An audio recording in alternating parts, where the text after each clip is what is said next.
in the States. Not in Australia, definitely not. The colouring community here is quite small. But oh, what I wish there was something like that in Australia.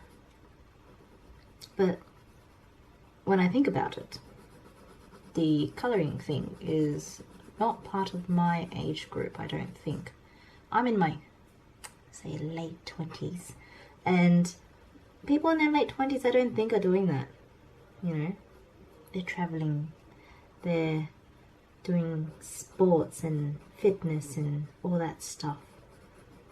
And sometimes I think in my age group, people may consider colouring as like a you know, a mature hobby, like crochet. And people make fun of people who crochet, but people who crochet are cool. My sister crochets. You know, I have memories of crocheting in my young days. Me and my sisters used to sit around and chat and giggle and crochet the night away. It was very cool. And so I guess pretty much these are the things that have influenced me to be where I am.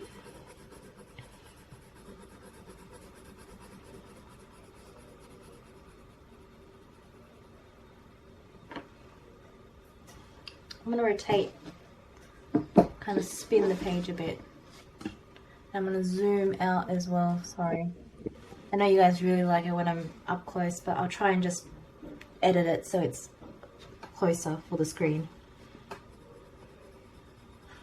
I've had an idea where I might do a time lapse and have like a bigger extent, and if you want to do the tutorial where I zoom in a bit more, I can definitely do that.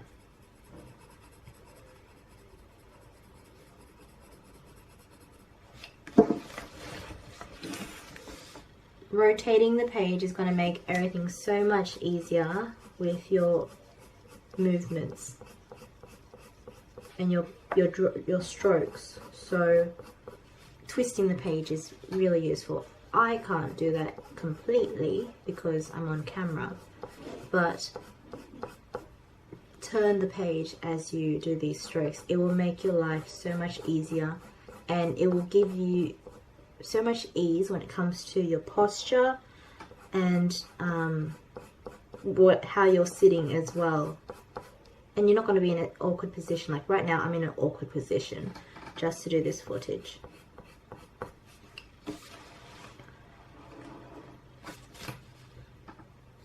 Like I feel like I'm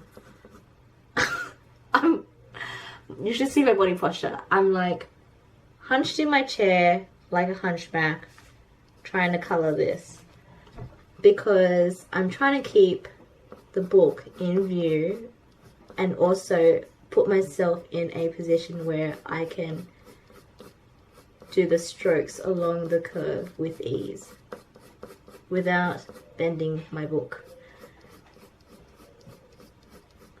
What a laugh. I hope my husband doesn't come in and just stares at me. I think he would just be like, are you alright? Which is why I have an office far away from him, so he doesn't disturb me. He doesn't hear my funny little conversations with myself.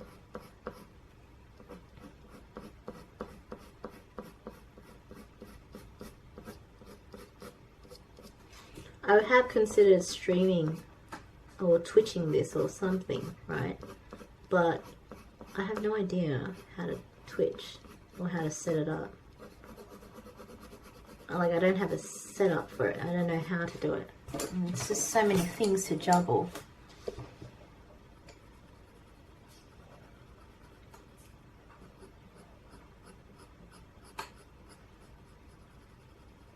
And I think I need like a camera upgrade to make it work as well.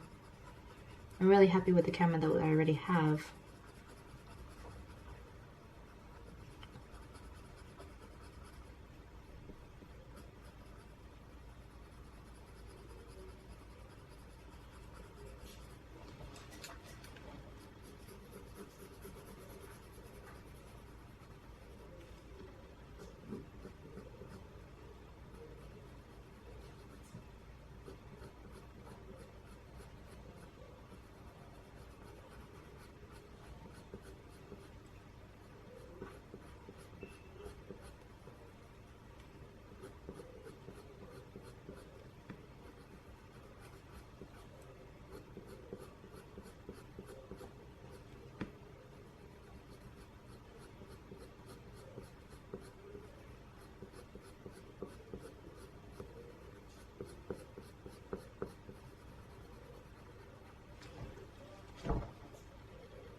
So with a 199 to this side, let's zoom in.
So I've been getting a couple of sales on Etsy this week, which was really good, and I'm very happy about it.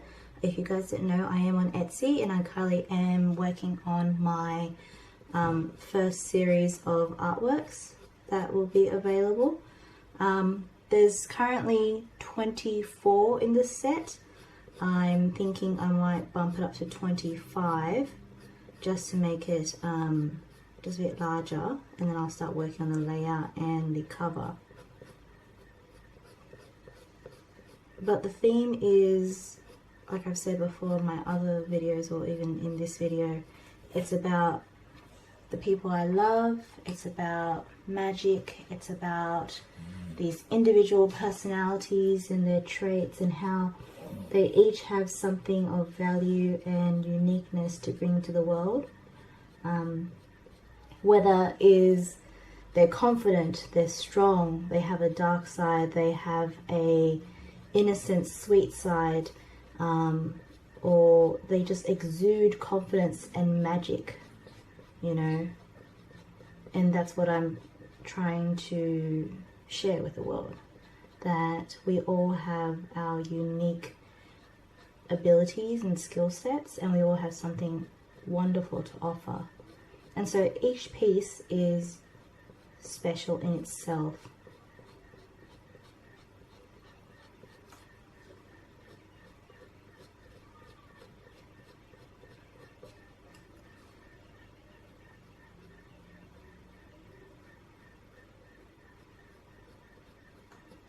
And so I'm excited to launch that when I do. I've been working on it for a few months now. And I know most other illustrators just do one piece and release at a time, but mine is more like a series, and it's a kind of a theme that kind of links together, or magical, or have some type of mystical approach to it. And so the book is a series in itself.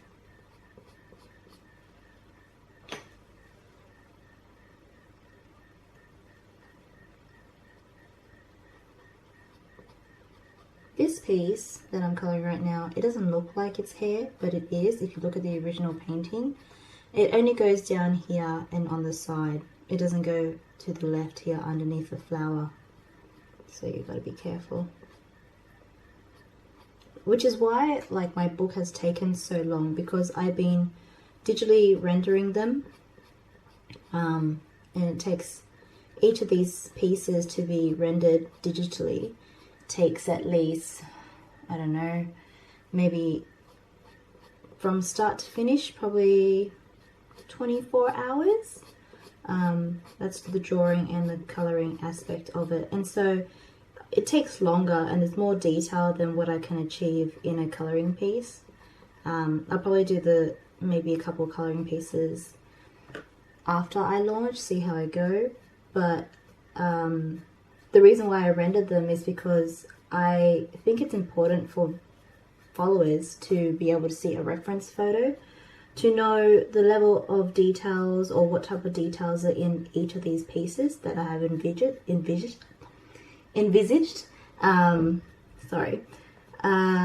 And so that's why it's taken so long, and I'm not doing just line work and publishing as I go, because I understand what makes coloring so wonderful and what makes it also, you know, just like what we like, you know. There's like tons of line work out there that we all color and we all let our imaginations play out, but I think highlighting work of art and how it is colored in an artist's perspective is also a really great way to showcase what was the original vision for the piece and kind of the tone of the piece. And so that's why I'm taking my time to color and render all these pictures that I've drawn, rather than just releasing line work. Because line work is so, like Jasmine Beckett's piece, like it's almost a skeleton of what the piece is, but you struggle. The only reason why Jasmine Beckett pieces are so successful is because she does paintings as well, and so we as the user are able to refer to the reference, and it helps us create our own artworks. And understanding that's why it's taken so long.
Now let's just move our way down to the waist.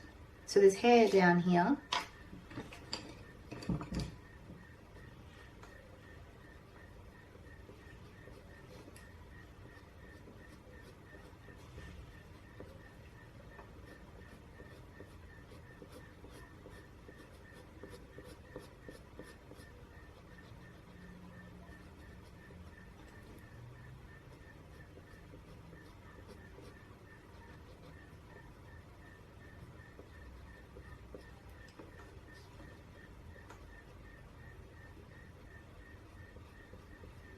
I've also been playing up with the idea of building the books as well from scratch, because I do have that knowledge and skill set to do it. And so I've been tossing up on binding the books myself and selling handmade books, because I just feel like there's a personal touch to it. And then I also think of, like, you know, production costs and, you know, mass selling as well. And I'm not really sure whether the book is going to be successful or not to get it into that point yet, but I'm still tossing it up. I like the idea of handmade bound books because I know the level of effort and work that goes into these pieces, and I find it so much more hand touched to create a piece like that. but I'm also limited on time and production costs. Well, not production costs, but I'm limited on how fast I can build the books as well. And I'm conscious of like commercial quality, paper quality. So I'm thinking about it.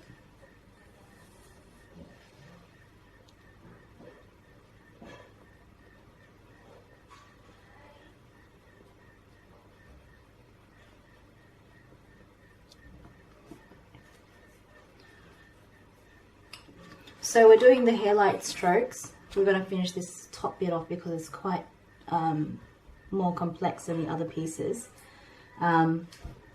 So you want to make sure you're doing these hair strokes, making sure your darkest point is up here and down here, and then we'll do our highlights with the lighter pencils. And those strokes are very important because you're going to create detailing later on as well.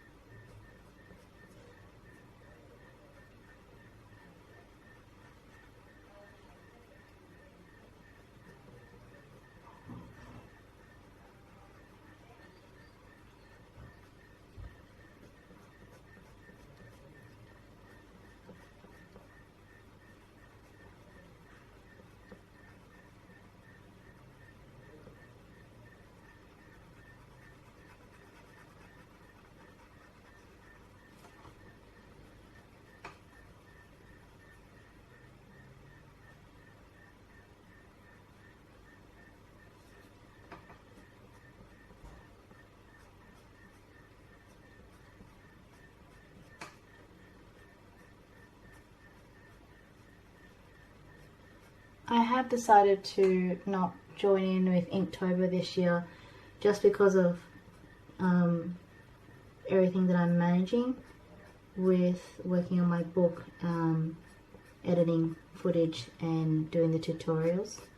So I'm doing so much creative stuff, I just don't have the time to do Inktober, which is unfortunate. But I have done it previous years and I did enjoy it.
Breezy is in the room and he will be making noises as always. And that's him agreeing.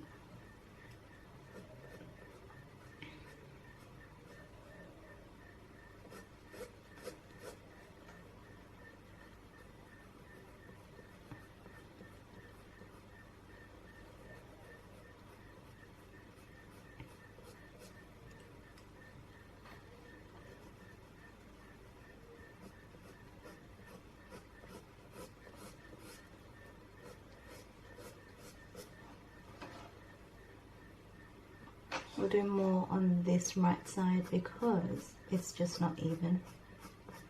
And we're going to probably dense up the black near the roots of the hair.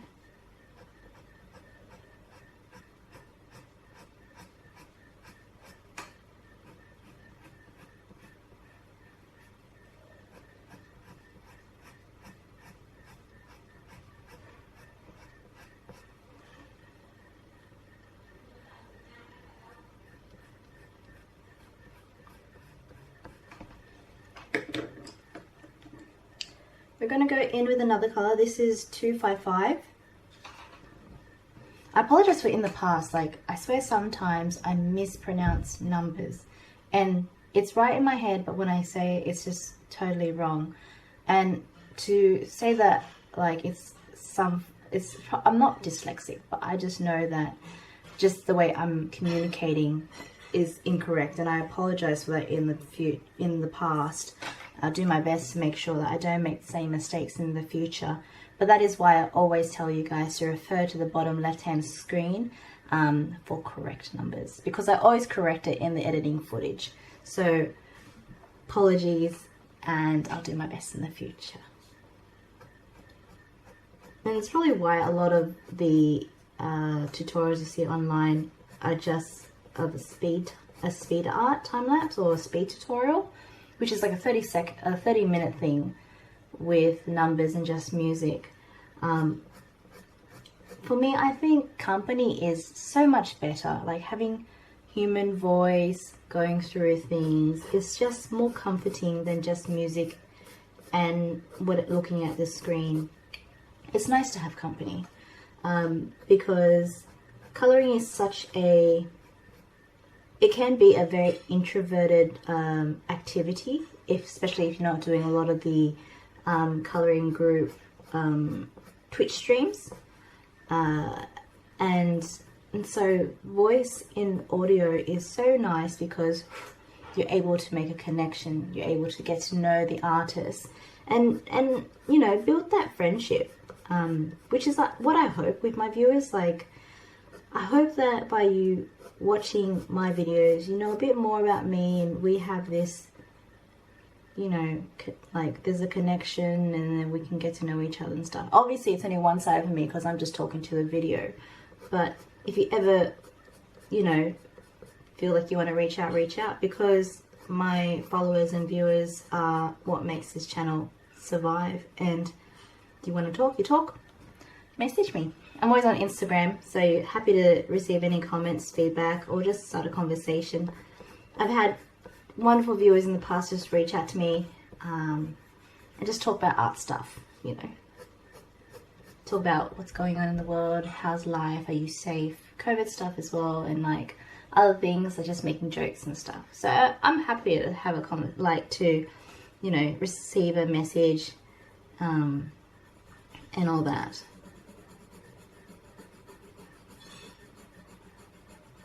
Because human contact is really important, and I understand like a lot of people who color with adult color is suffering from anxiety or some type of stress or mental health issues. And of course I'm not a mental health profession, but reaching out to people is only human. If you have the urge to, you know, reach out to someone because you're struggling, do it, you know, and have those connections that, you know, keep you grounded and keep your mind sound, and don't allow yourself to isolate.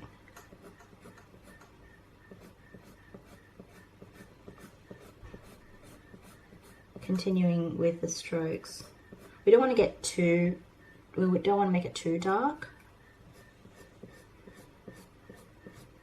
because the highlights are what makes the hair so dramatic, so it's important to keep it as it is.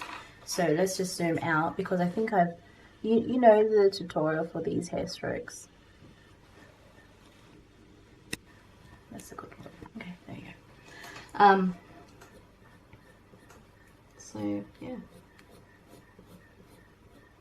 and I think in this time of day, things are really tough for absolutely everyone, and there is no shame in saying, hi, hello, how are you? I'm struggling. I need a shoulder to listen to or to hear from. Just a friend. And just to know that you're not alone. And that's what I love about coloring groups. They are so wonderful. They are so kind and generous and supportive, you know. And of course, sometimes a lot of people don't want to envelop other people with their own issues, but you can participate in these groups. You can comment on different forums and groups on Facebook, and you know, you have these ways to connect with people on something that you're all passionate about, and that's coloring, creating artwork, expressing yourself.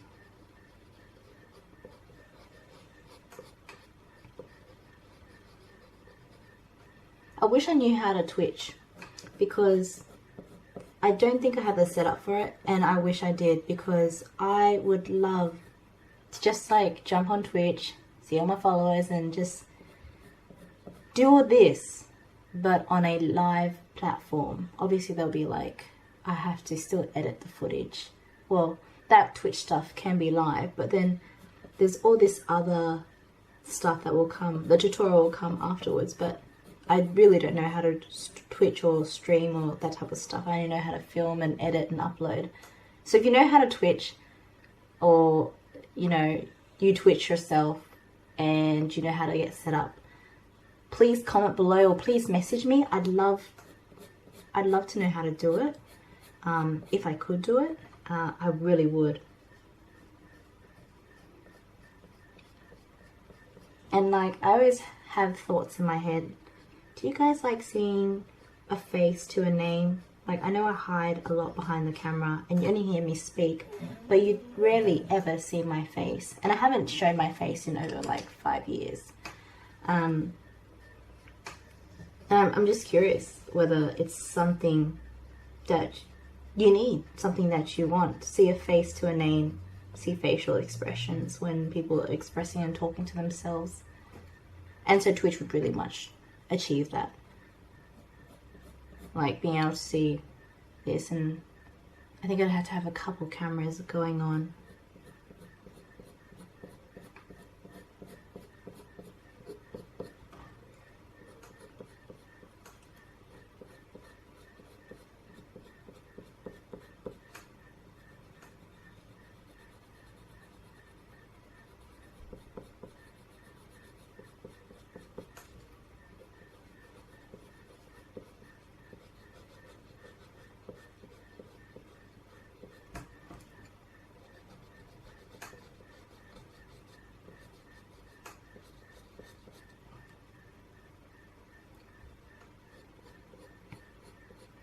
I am also on TikTok for art stuff, so I have art TikToks that show as well as my Instagram.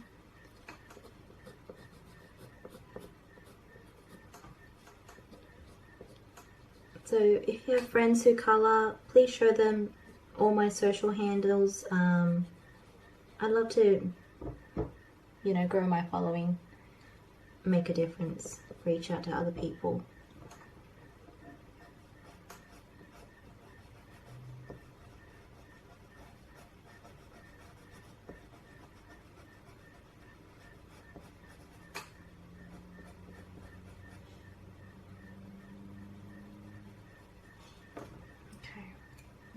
Do up here a bit. Now a lighter color we're going in with is 233. Again, extending that color.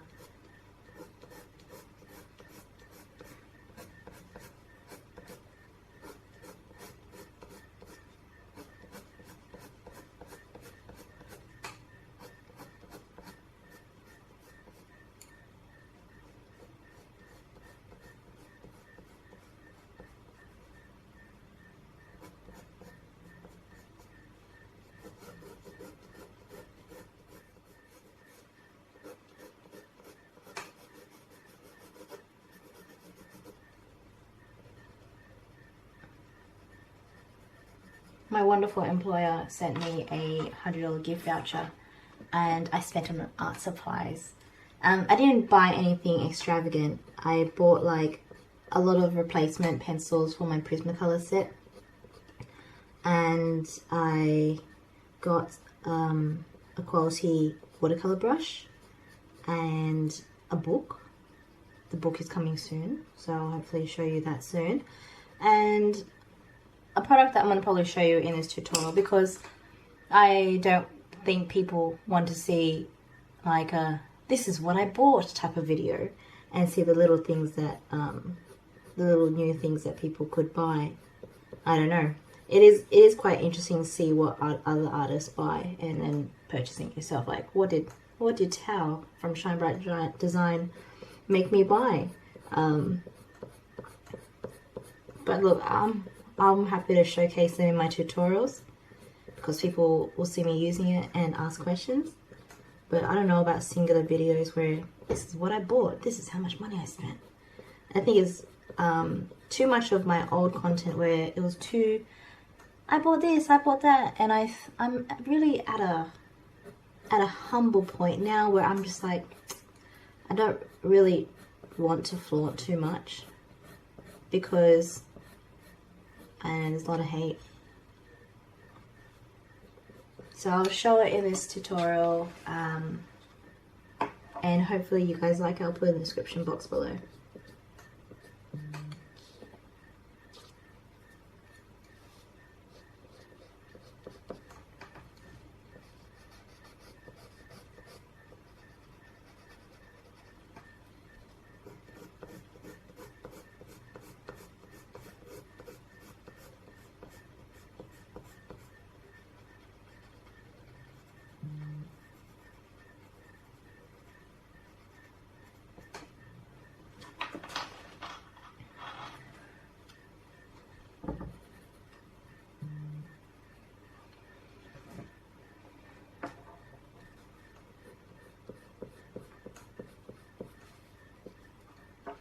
So thank you to my employer for giving me that gift card because it was very generous, and I'm very blessed to be able to spend such money.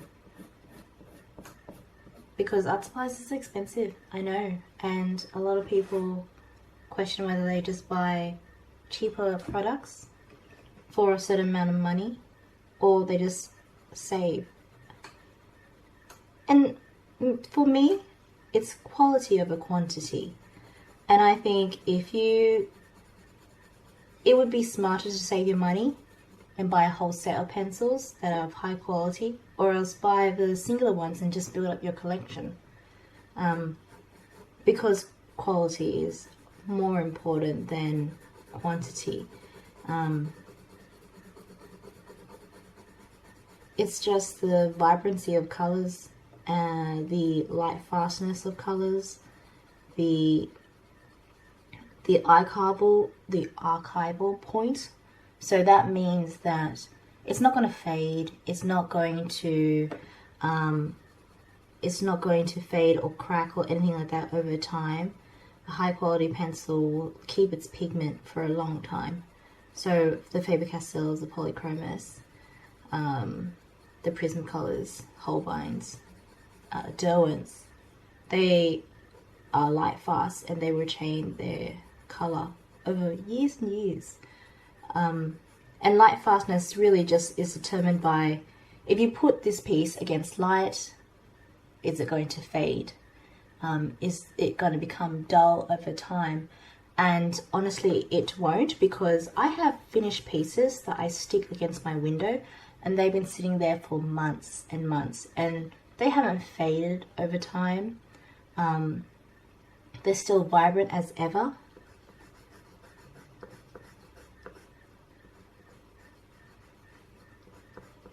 So I think it's about investing in yourself.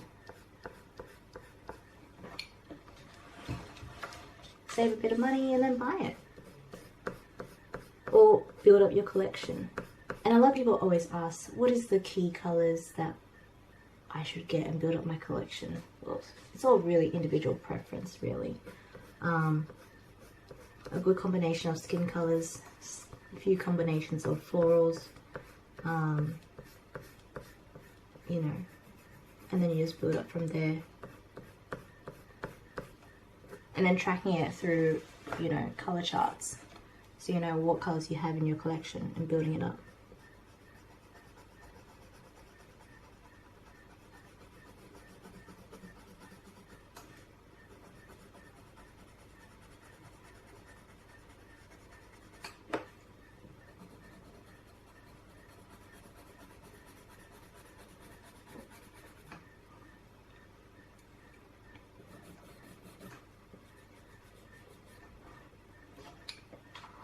I'm going to blend up here a bit more because it's too chunky. It needs to kind of fade out a bit.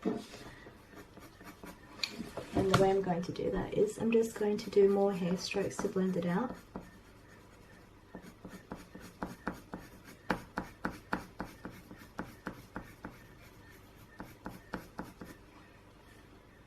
And so to really like talk about myself, I've been creative my whole life, ever since I was little. I think I've said this earlier in the video, but like there was a point in high school where I had to ask myself what I wanted to be and what would make me money and what would, you know, support myself, because, you know, I didn't come from a family where I could be financially supported. I wasn't,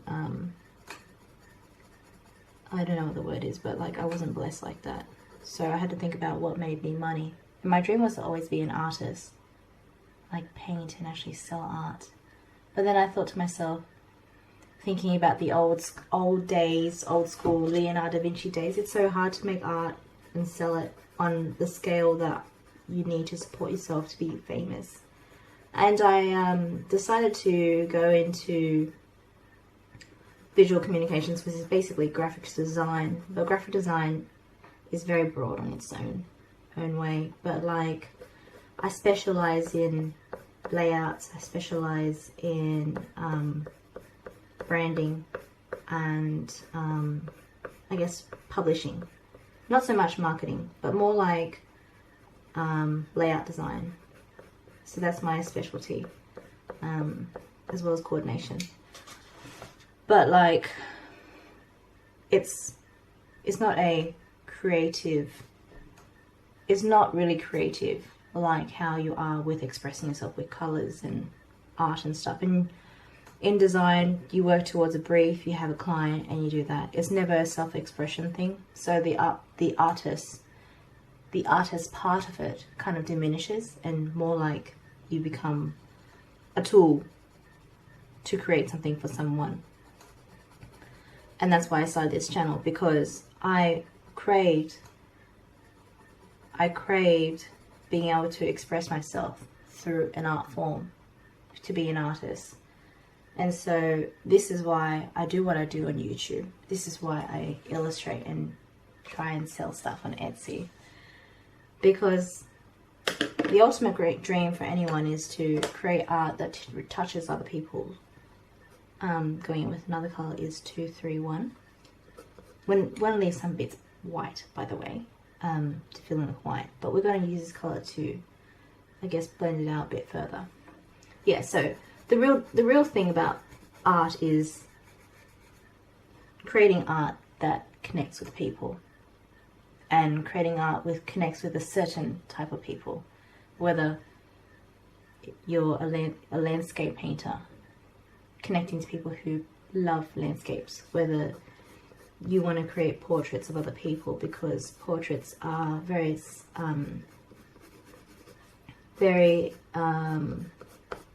what's the word, sentimental to your client, and so recreating portraits is important. But in a modern day format, your audience is always changing. People's interests are so versatile these days because they're more exposed to things. They're more exposed to different forms of art, different mediums, different styles, and so you have a bigger audience, but your exposure is so much more competitive. And so that's why there's tons of coloring books available, tons of coloring books. But to me, it's also important to know the artist, the story, and you know what drives them. It's like when you follow a celebrity online, or when you follow a music artist, you know, you want to know them because you have a connection with them and you feel like, you know, this person's just like me. We have the same life, we have the same passions, we have the same pains, things like that.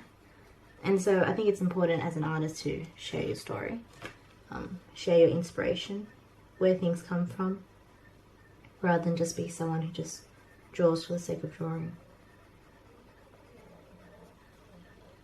You know about me, like my dog, my partner, my childhood, things like that, things that make me me.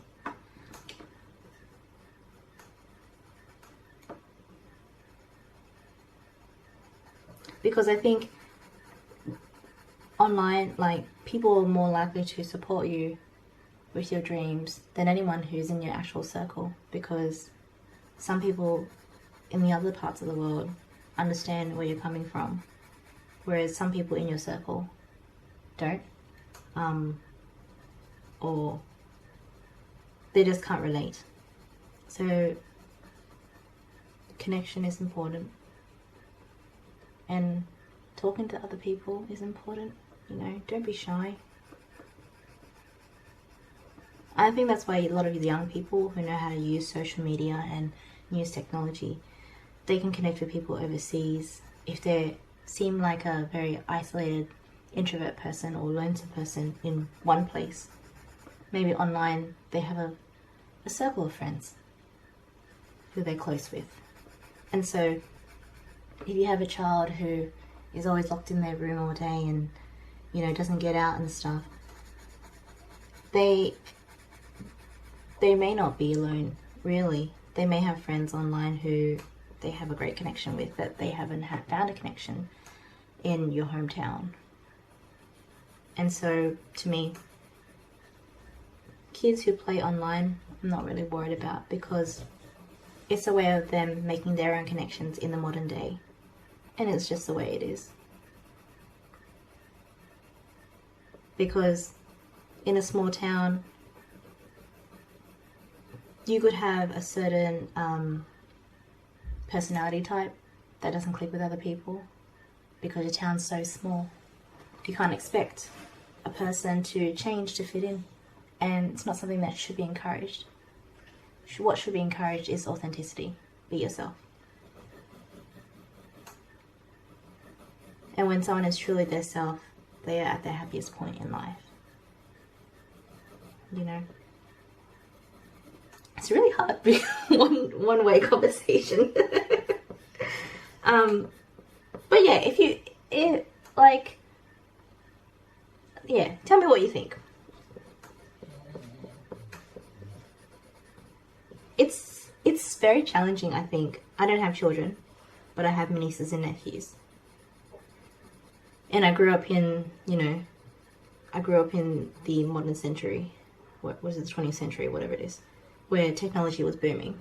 So I understand, there's angst about technology and uses of technology and people being stuck to their phones all the time and worrying your child is an introvert. But then there's also this understanding that the world's changing and the way people communicate is always developing. And that also comes from my perspective as being a graphic designer and in the media industry. I understand, I get it. And so I wouldn't be too tough on kids who are always on their phones and stuff. It's always important, though, to learn to shut off, because mental health point of view, you need to learn to shut off from things so your mind can reset. But if they're using technology to communicate with other people, then that is what it is, because this is the day and age. Of course, I do think physical connections are also important, like meeting people for coffee and stuff. Getting out of the house is important. That should also be encouraged as well. But some kids struggle with that, going out, socializing, the introvertness. There's a sense of anxiety about it, a shyness or whatever, but that takes time. And some kids are really into sports and some aren't, I'm not really into sports. I'm not really a fitness thing. I've tried it in my day, and I realized I was doing it to please other people. But in reality, why bother? Why bother changing yourself to make someone accept you? And that's my whole spiel on be authentic, be yourself.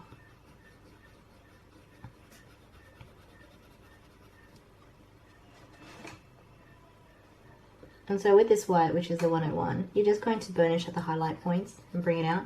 You don't want to go over the black because it's going to dull down that black intensity. So it is the push and pull technique that I like to do, where you go a bit in with the white, where you come back in with the darkness. And so that's what we're trying to achieve. And so the Prismacolors aren't waxy as the polychromos, so you won't really see that much of a pull between the pigments.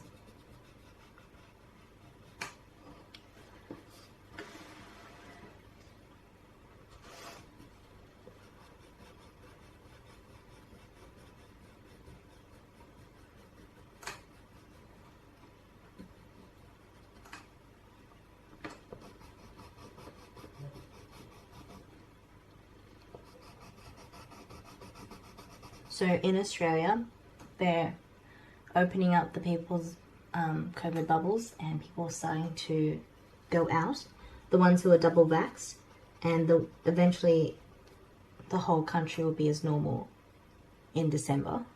So I think this will probably be uploaded past December, in my opinion, because I got a couple tutorials I got to upload. But like, you know, they say that they're going to open the bubble and people are going to be out and about and stuff and it'll be safe, but you know, you really never know. So always exercise caution. I think I'm kind of in that mind state where I'm like, this is not the green flag, still be cautious in everything. And so of course Australia is very behind on these things, so on these on COVID and stuff, and so we really should just look at other countries and how they're handling things. So you guys tell me, in Australia, when you're double vax, you're able to socialise and be outdoors with the 5 square metre rule, and you can have 5 people in your house that are fully vaxxed, and then from 1st of December, it will go back to normal. So people who are unvaxxed can interact with fully vaccinated people. So I'm not sure whether that works. I have to really think about whether other countries have done it and if that's something that works out. Australia is such a small country compared to other places, and so I understand, like in France, they have this same thing going on, but there are still people who are catching it, and so I don't know, really don't know. But we can't stop living the way we are. We must carry on and move forward.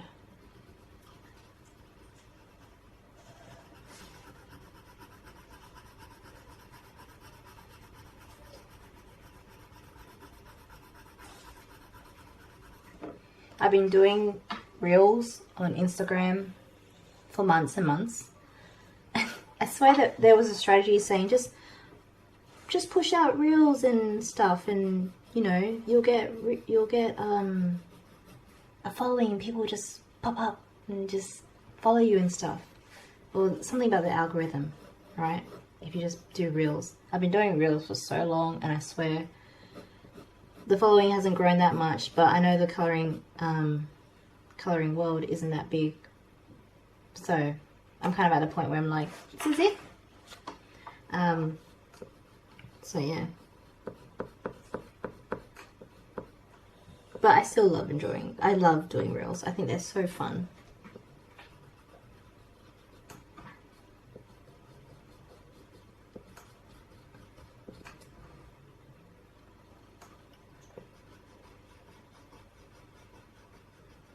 So another reminder again, if you don't like it when I speak because you don't relate to what I talk about, or you just don't find it interesting, happy for you to mute.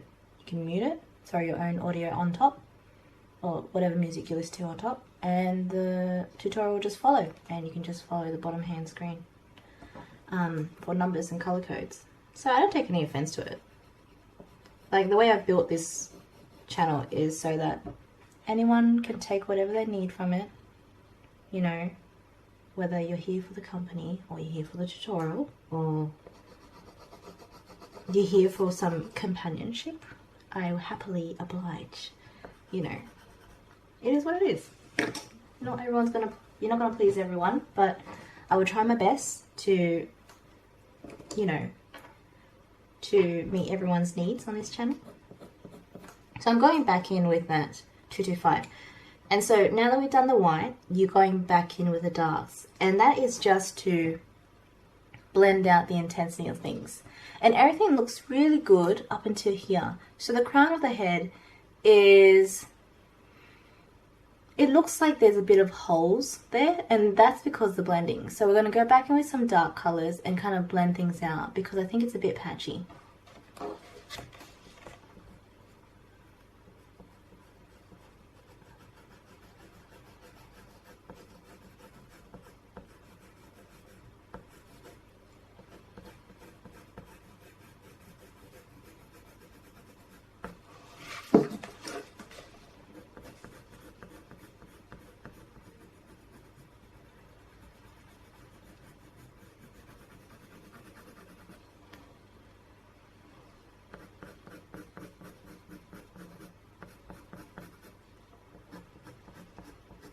And I can tell that it is patchy because when I look at the paper, I can still see the grain underneath. And the grain means that when you burnish something, it goes flat.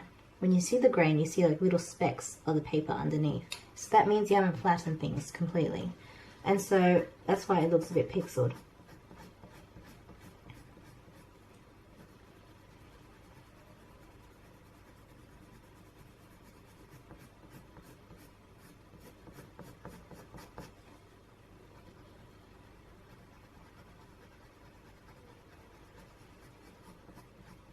I finished Squid Game as well.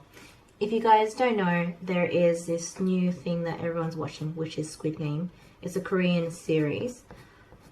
And I'm not going to say any spoilers, but I finished it.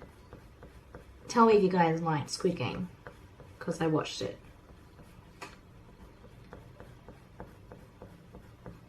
I was kind of left like, you know, like, it was very, I don't want to spoil things, but I was just like, oh, is that it? Where's more anymore? And it's very, it's, I hope they do another series. I would like them to do another one. I swear Koreans or Japanese people just do horror stuff really good. Like The Ring was originally an adaptation of a film in Japanese. Like the Japanese one is way scarier than the American one. And I swear Asians just know how to make them scary. Like Train to Busan. Going in with 233. We're just going to blend between the dark colors and the light colors.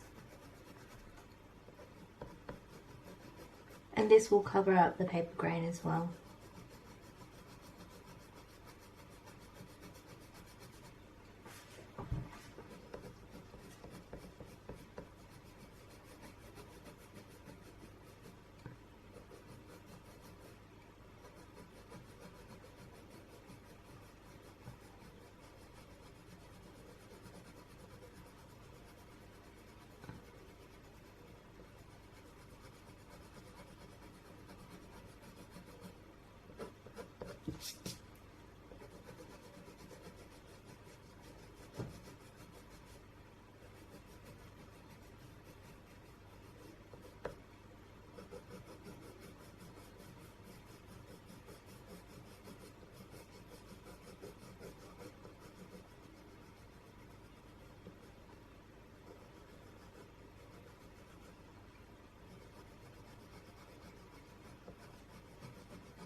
Alright, I'm going to whip out my new tool, that I was discussing before. I haven't used these. They're the Derwent blender pens, and my theory is they act exactly like a alcohol marker, the colorless ones. And yep, you're right. So these will have a alcohol solution that allows you to blend the pencils, and that will, well, one, it will clear up all these little grains that haven't been colored in, and it will blend the colors together. So let's try this out. I'm curious to see whether there be any pigmentation left on the marker, which often happens, but if I just wipe it away, I'm sure it will just disappear and it won't stain the next piece I do.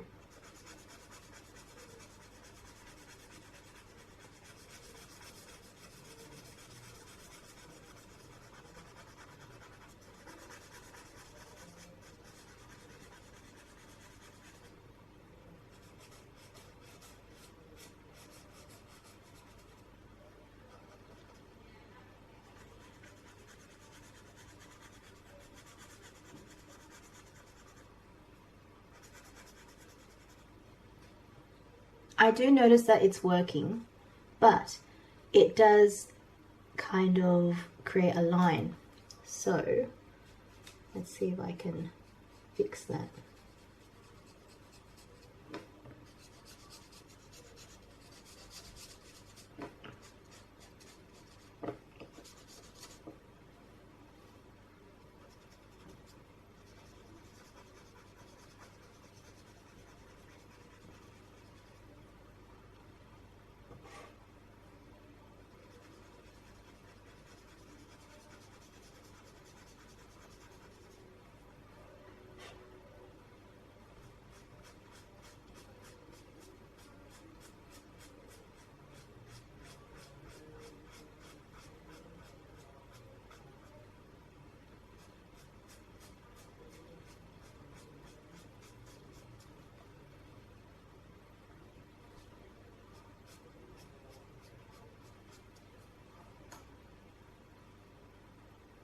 It's not bad. It's not a bad product. If you're working with something that has a lot of wax, it's going to pull the pigment into it. And what I'm noticing, this is quite successful with areas that aren't burnished so much, because when you burnish something, obviously the pigment is in excess. It melts everything, and it almost is like turning your pencil pigment into a watercolor solution. So that's why you have these lines. What I'm noticing is areas where I don't have so much pigment, like down here,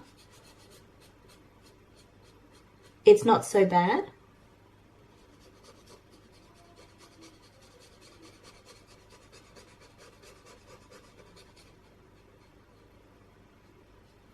I guess you have to have a finesse for it. So let's just zoom in. I want to show you this really close.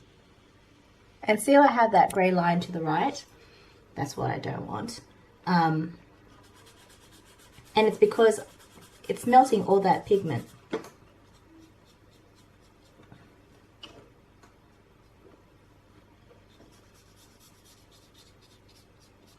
So I'm going to lightly just go over things. I'm not going to press into it because it's going to force it to kind of melt and turn the thing into almost like a watercolor palette. So we're just going to just do strokes into it and see if that helps.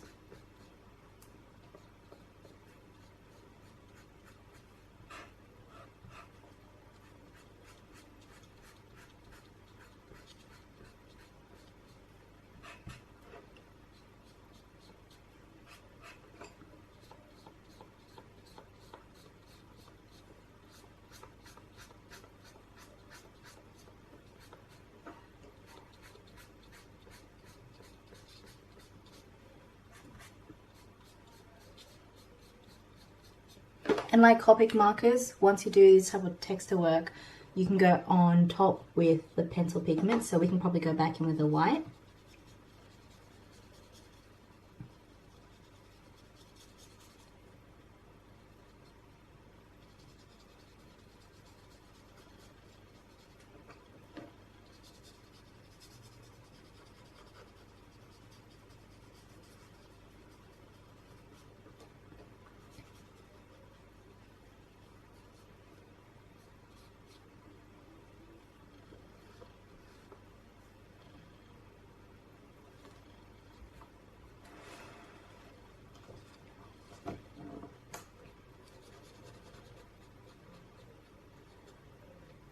work in segments, so doing the dark colors first,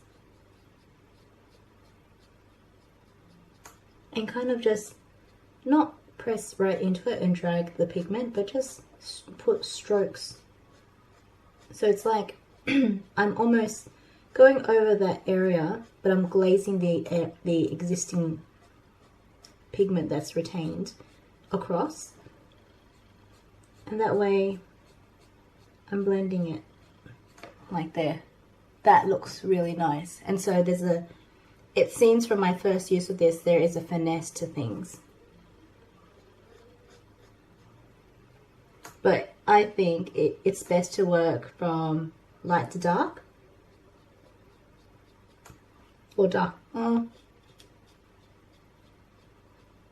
yeah, light to dark, and move in small strokes as well, and that way it doesn't appear so evident.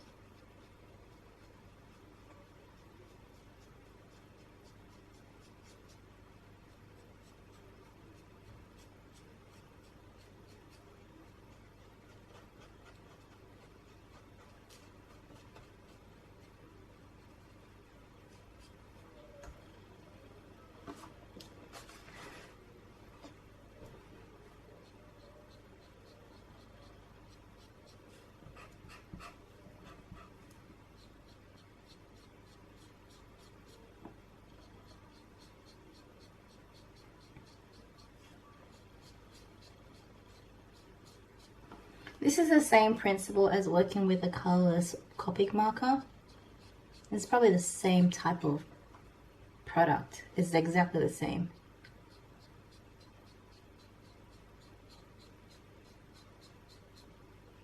But maybe we can outweigh the cost. Like, is a Copic marker more expensive than this type of blender?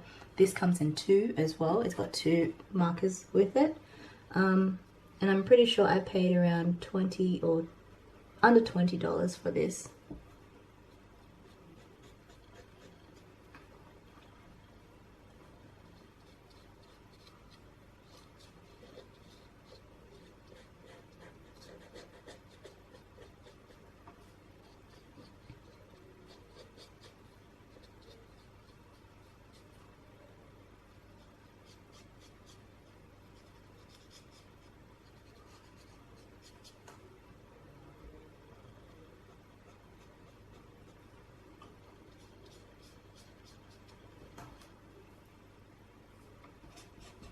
And I am correct, it does stain the tip a little, but it's no issue. It won't stain the next piece, because when I test it on a piece of paper, it's still colorless.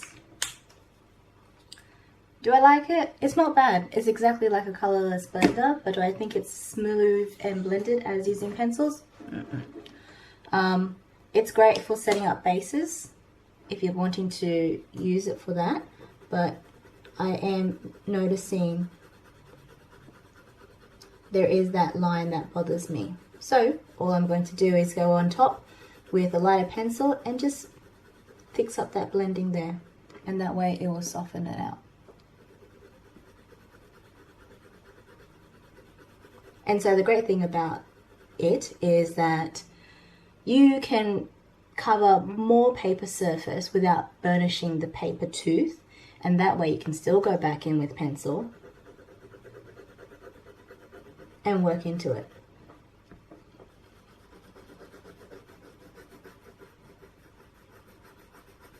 So going in with that white, which was the 101, we're just going to blend in those lines and just soften it up a bit.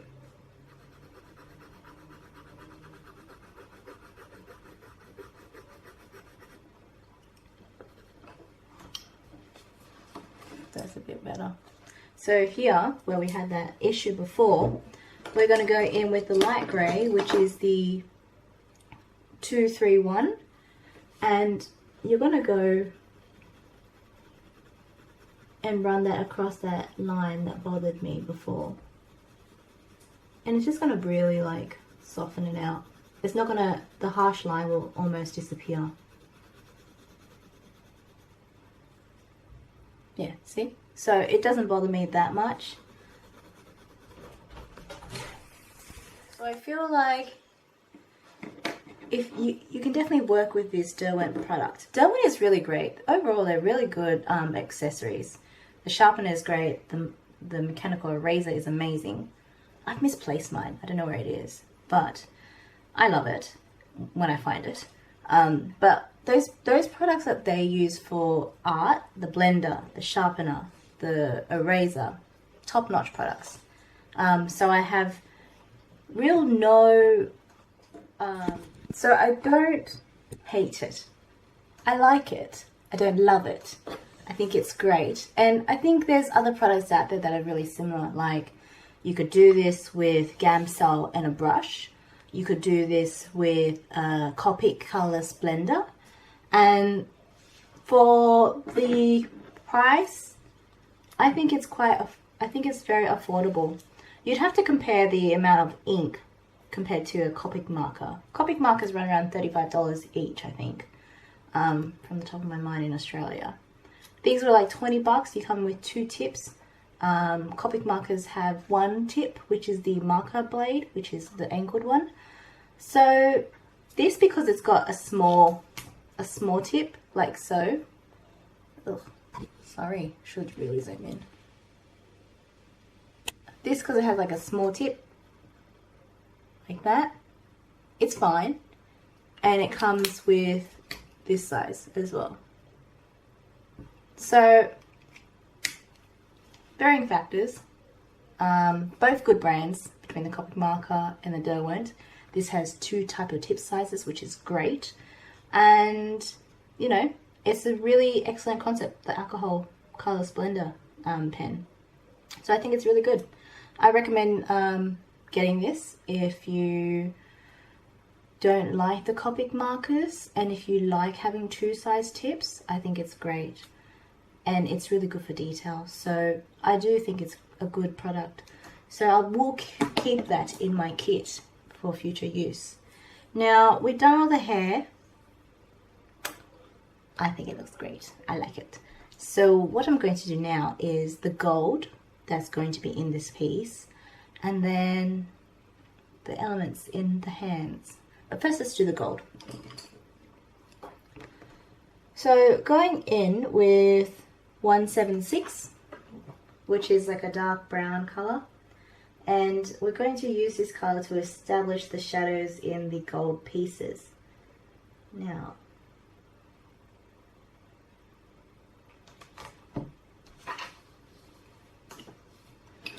I'll zoom in because I think you'll need to see this really up close.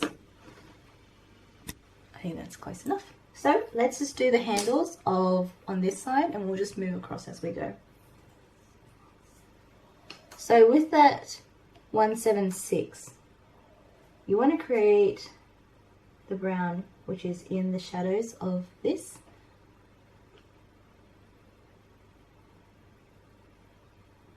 Work with a sharp pencil.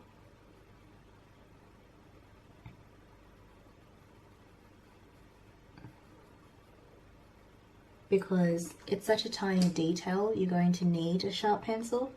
And we're just going to go near the line work and kind of blend it out.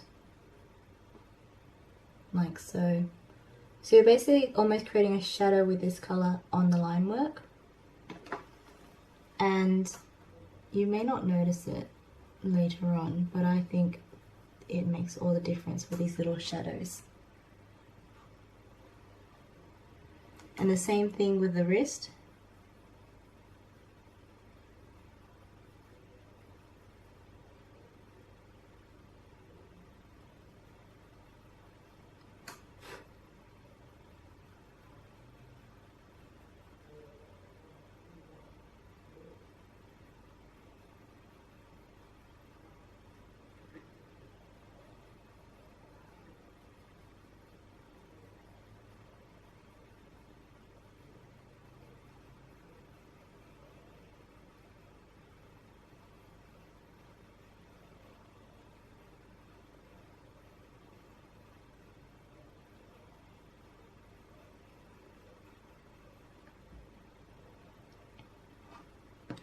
We might just do one side at a time so I can finish it and show you I'm going to try and zoom up as close as I can get it. Oops. That's the closest I can get. Going in with gold green, which is 268. Again, you want to go over that brown and extend your color.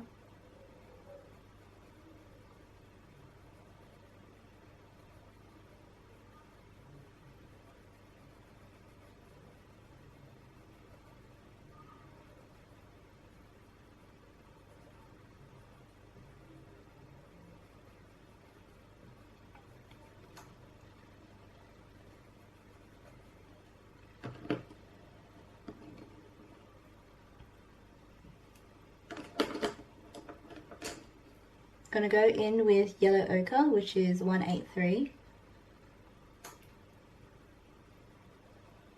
Small circular motions. We're just going to blend out all those colors that we've laid down.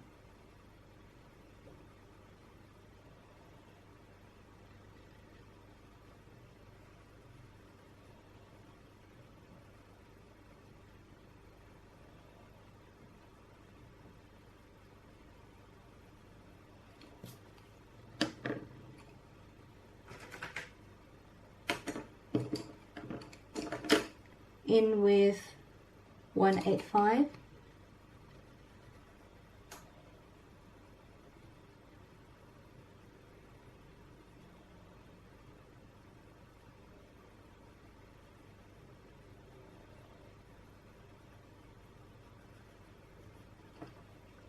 And then we're going to go in with cream, which is 102.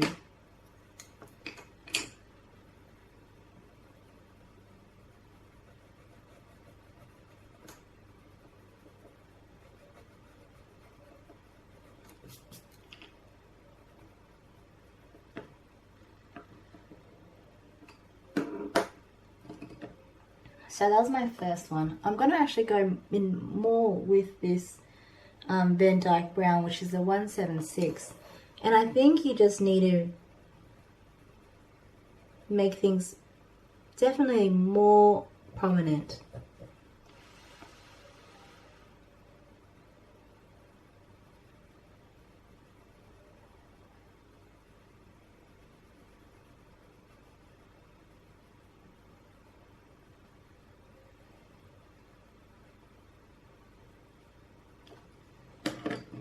In with that light yellow ochre, which is a 183. Now we're just going to blend out that brown.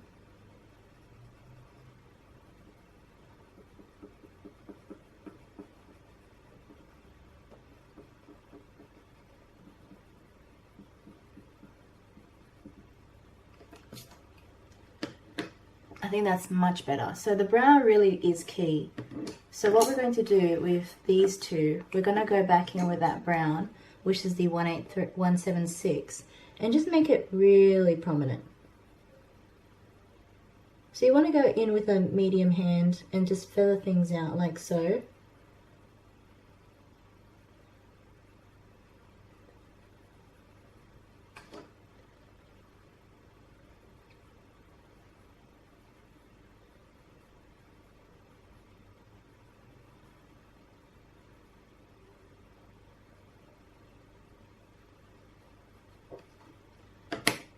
Now back in with that 268.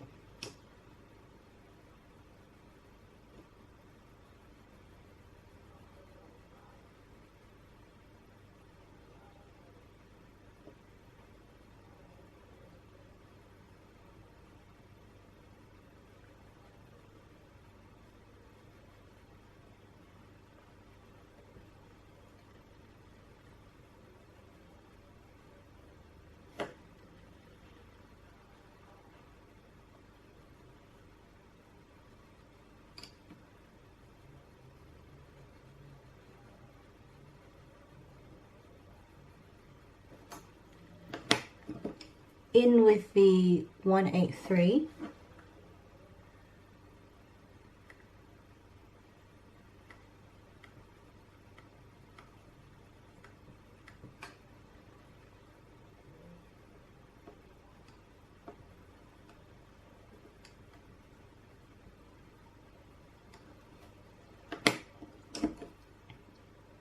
185.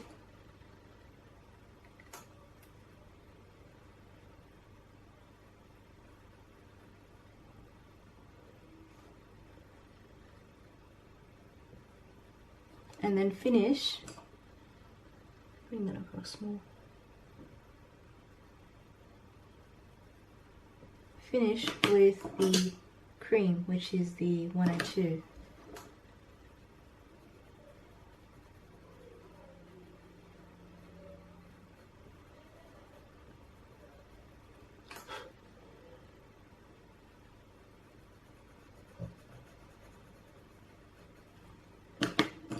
I did miss a spot, which is here. I'm going to just redo that. That's the 176, and then the 268.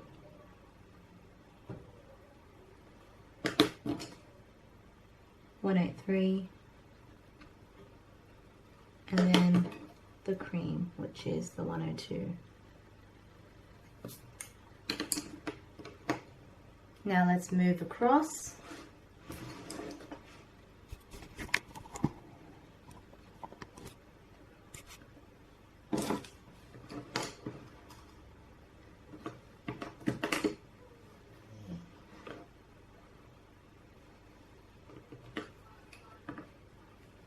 In with the 176.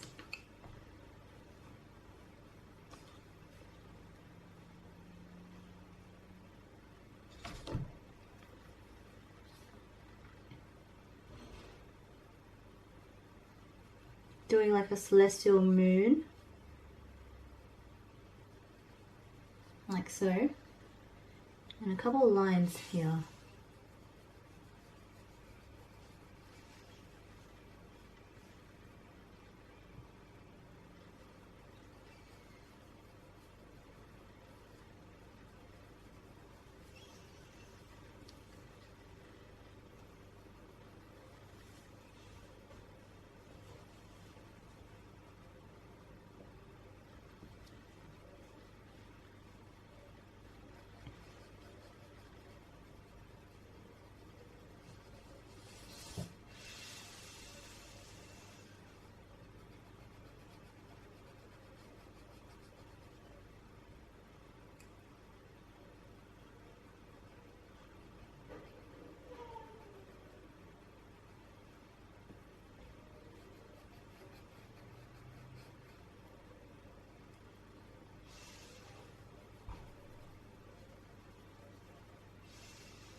In with the 268.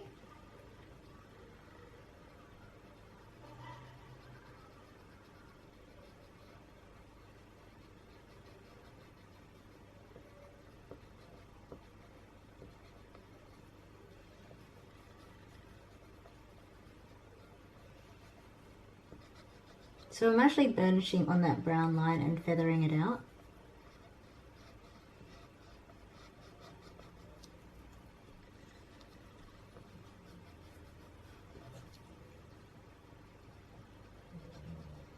where he's complaining because he has this thing where he wants me and my partner to always be in the same room, and he always hates us being separated. So every time he's in here, he wants to be here, but he always complains. So that's why he grunts. And I can't really do a tutorial with my partner in the room because he does his own thing too.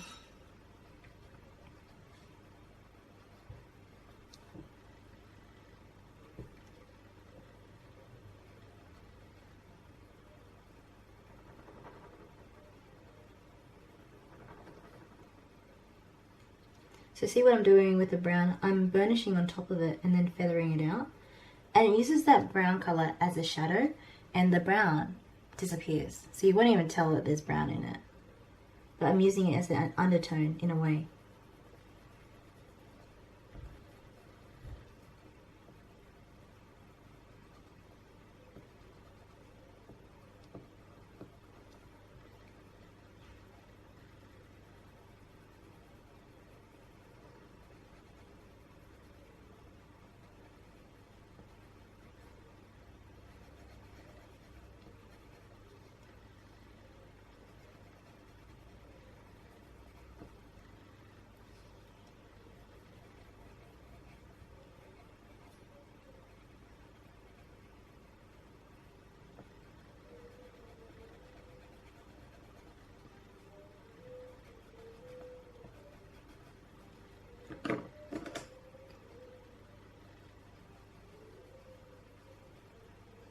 I'm just going back in with that Van Dyke brown, which is the 176. Let's give it that shadow.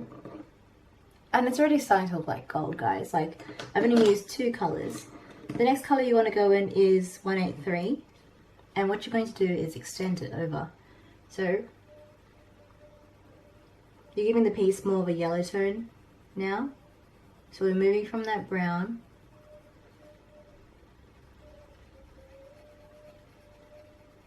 But you still want the yellow, the white. So be conscious of how much white you have left, because the white is the highlight point, and that really determines the gold finish of the look. So be very careful of how much yellow you place in, and don't burnish the whole thing. It's really about blending over the existing color and extending it out, and still having those highlight points, because the highlight is where the cream will go, and the cream will give it that color that looks like it's shiny gold.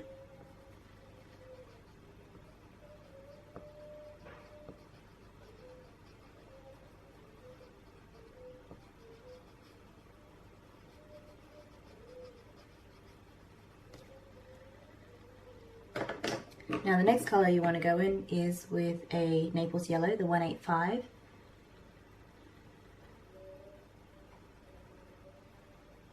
So this is the yellow color that we're putting down before we add in the cream.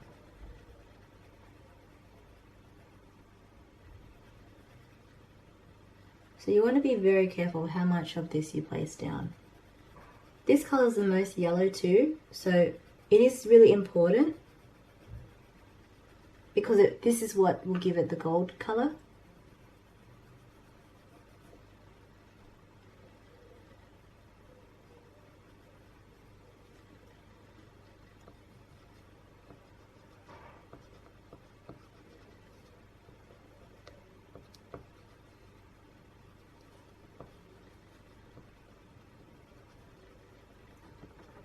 So I've started editing some of my tutorials, and I am going to move the affirmations, because a lot of people, well, not a lot, just one person said that they didn't like the affirmations and they were annoying, so we'll remove them unless someone says that they love them. Then I don't really know what to do. I just thought the affirmations were kind of like a positivity thing, because, you know, sometimes you need something nice just to pop up and say, you're doing alright, you know. The last color we're going to go in with is 102, and this is what you're going to use to burnish.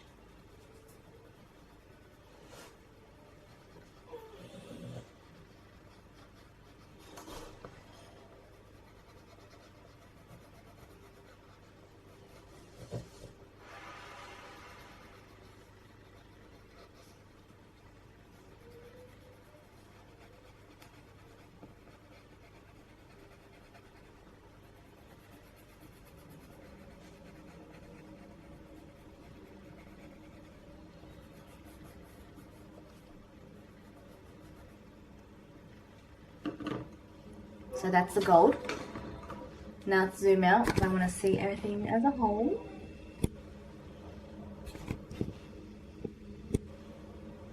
It looks great. I think it's a very successful gold. So that's that. I'm going to do the shoes, which are gold sandals, and I'm going to try my best to get a close view of it.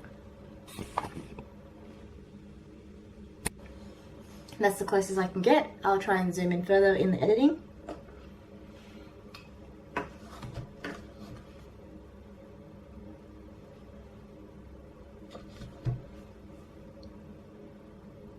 In with the 176. We're going to do the bands on this as well.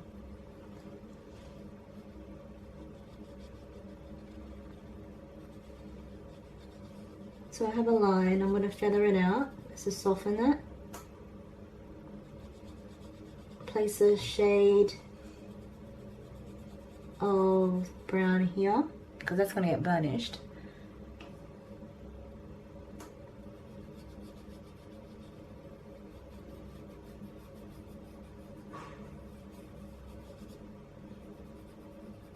And shading this area as well.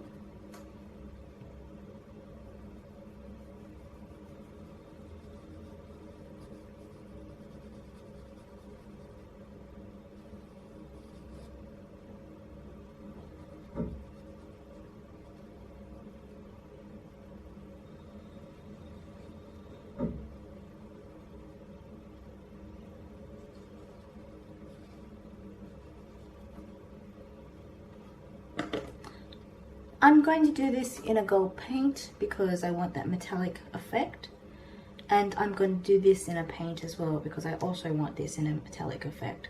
But this will be the last thing that we do in the gold. The next color that we do is 268.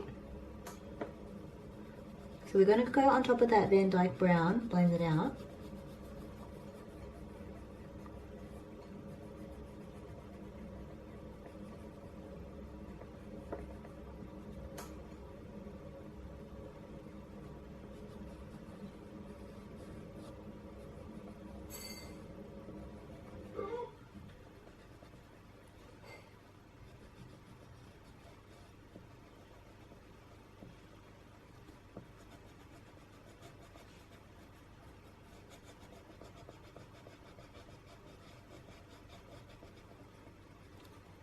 Next thing you want to go in with is the 183. So you go over that and you blend it out a bit further, extending it, making sure your pencil is sharp, and remember to rotate your pencil, and that way you always retain the tip and make sure that it's using every side.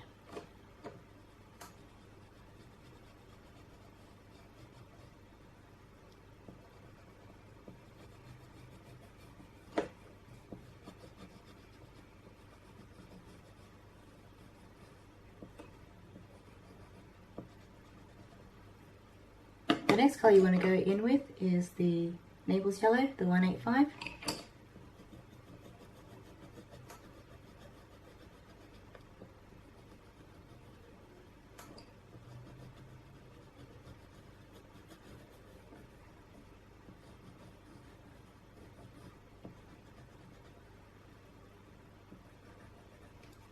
And then you want to go in with the cream, which is the 102. And then you burnish all that.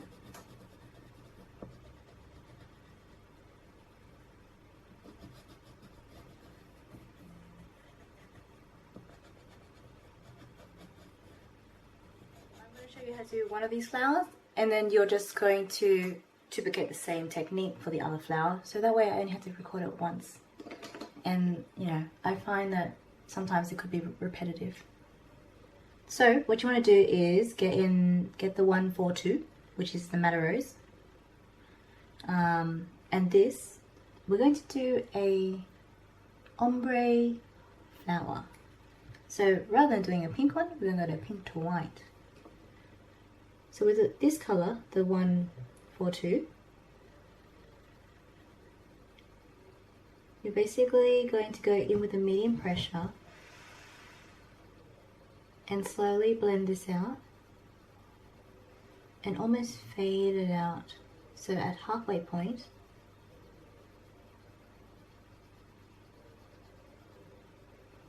it looks like that. So we repeat it with every other petal.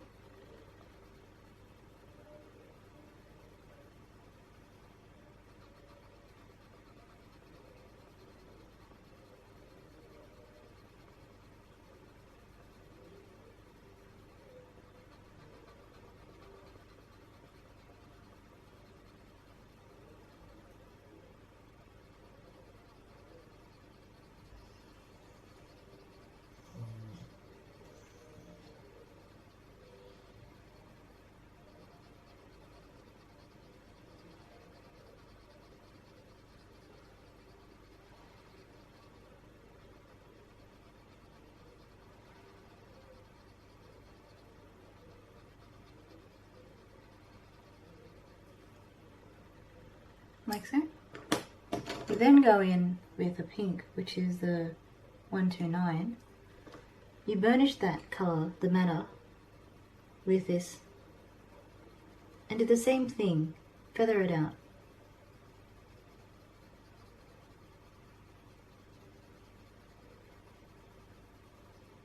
Like so.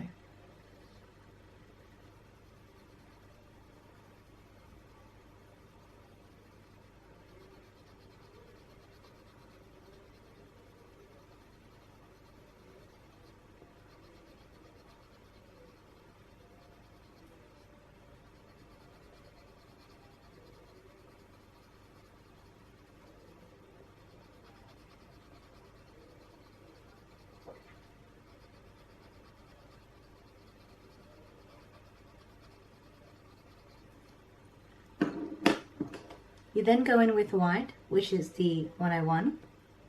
We start off from the opposite end and work our way into the pink. And then stop. You do this to every petal.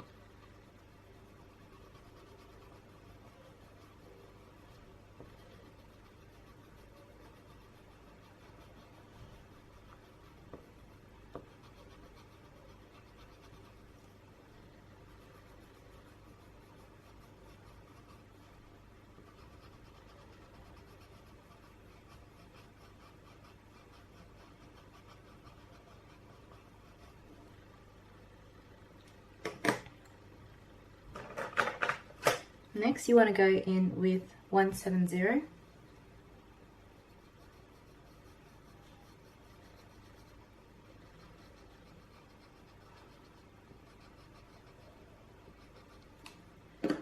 Your second colour is going to be a dark green.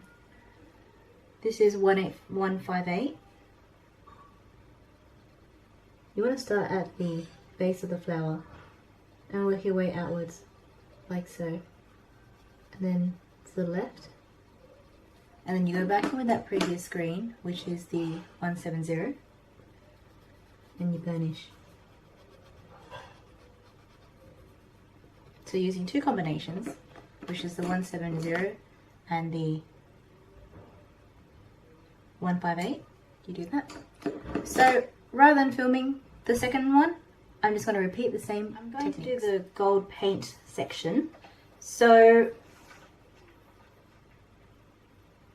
I'm using this new brush that I have. This is a Raphael Carol brush. It's a synthetic and it's in a, I think this is a 0.